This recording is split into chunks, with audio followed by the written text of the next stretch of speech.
Hey guys, welcome to today's video. So we are going to be talking about the Anastasia Soft Glam palette. I think I'm a little bit late to this, but heck, you know what? The more the merrier, you know? More reviews, please. Okay, maybe not that much, but still. So anyways, I finally got my hands on the Anastasia Soft Glam palette, and I wanted to play with it a little bit before giving you guys a actual review. So without further ado, let's get started. So before I go on with the video, I did get my hair trimmed. No, not trimmed. I actually got an actual haircut yesterday. It was about that time. Like, my hair was getting so long and it didn't feel stringy, but you know when you look at someone's hair, it's like, for some reason it just looks like too thin at the bottom, and it just looks like a fishtail or so. I don't even know how to describe it, but you know what I mean. Like, it just looks like full of body at the top and then very thin at the bottom, and then so that's kind of how I felt. Like, it was time to get cut and trimmed to redo all the layers. It was about that time. So I finally got my hair cut. Not gonna get it colored anytime soon. I kind of want to do the pink color again in July because it's Sam's brother's wedding around that time. So I kind of want to do my hair and all that shebang. But just to let you guys know, Tia actually cut and styled my hair, and it looks gorgeous. Like, it looks so nice. My head actually feels lighter. You know, after a long time, like, you haven't cut your hair in a while and it just feels heavy, and in the moment you cut it, it feels like so much weight has been lifted off your shoulders, even though technically it's your head. That's how it feels. Like, I had so much like hair cut off. I looked at the floor, I'm like, no, why? But it needed to be done. So it still looks long, not as long, but it still looks long. But then again, my hair is curled anyways. Anywho, enough rambling. I will link her Instagram down below in case you guys want to check her out. She's amazing. She is a sweetheart. Anyway, so enough rambling. So on to the product. Now, this does retail for $55 Canadian. It's pretty much a standard price for all of Anastasia's eyeshadow palettes, from the Modern Renaissance, Subculture, Prism, and the other palettes that they have that kind of look like this. So it still has like that velvet touch to it as well. Different color, of course. Now, when I swatched these, I noticed that they had a lot of kickback. It was kind of similar to like the Subculture palette. I'll link that video at the end of this one, or a card will be somewhere inserted here, or I'll put a link in the video in the description box. But it reminded me of that kickback. Like, there was a lot of fallout. So for $55, you do get 14 shades in here. You get some mattes, some duochromes. The colors are amazing. Like, they complement each other very, very well, and you do get a decent sized mirror. It's basically the same component as the other Anastasia palettes. You also get a double-ended brush, but they all come standard and usually in all their palettes.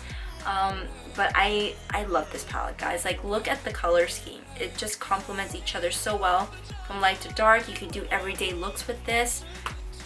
It's just amazing. So also, just to let you guys know, it is formulated with the parabens, sulfates, and I can't even pronounce this. Phthalates? I don't know.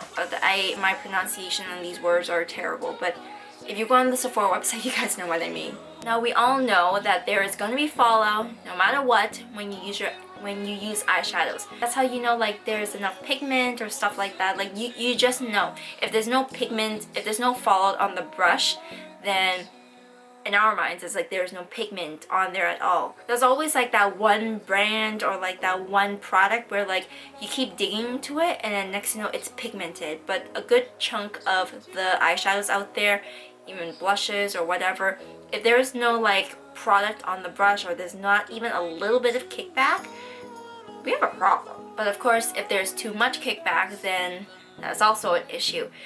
So when I was watching this, once again, I felt like it was kind of like reliving the Subculture review again, because there was so much kickback.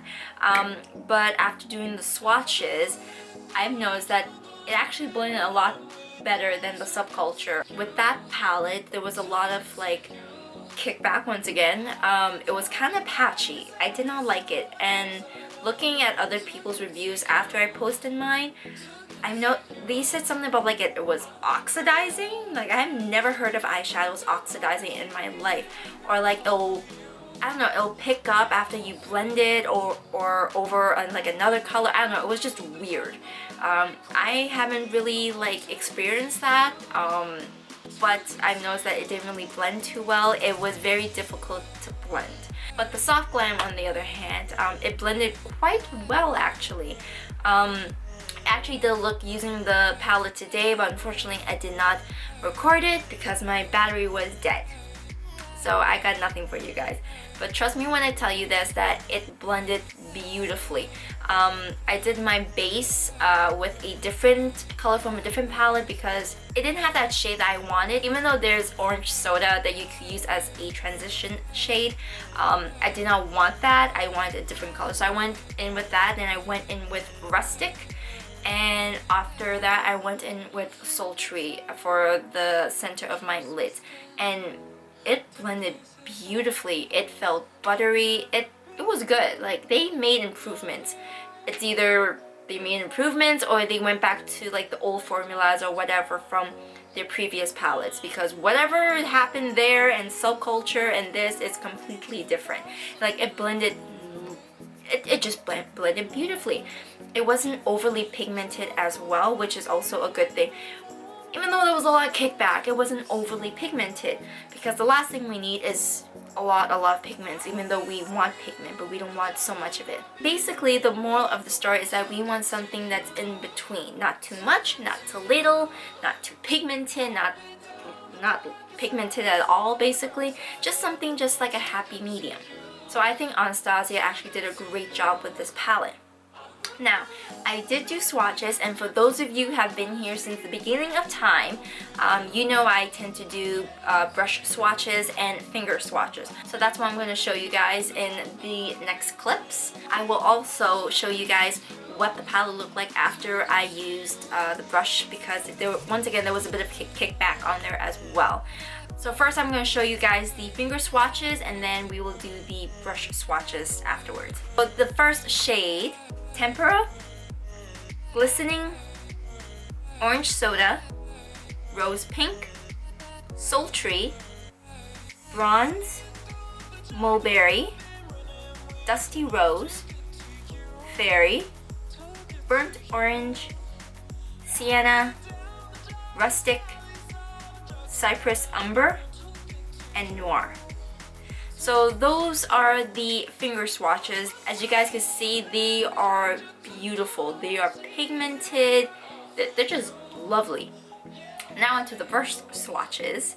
Tempera, Glistening, Orange Soda, Rose Pink, Sultry, Bronze, Mulberry, Dusty Rose, Fairy, Burnt Orange, Sienna, Rustic, Cypress Umber, and Noir.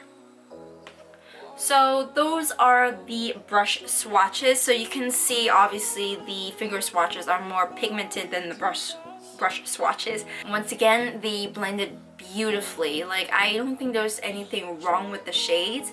I think there's a couple in there that are kind of patchy, but you can easily blend it out. I don't know, it kind of like works itself out in a way, because it's kind of patchy, but yet you can blend it very well. So it kind of works out in a way. So just to show you a live clip, but there is some powder, especially when you see Mulberry, and I don't really use dark colors as well. So there is a lot of powder here, but it's still blended very nicely. So I'm not gonna knock points off just because there's kickback. It doesn't really annoy me.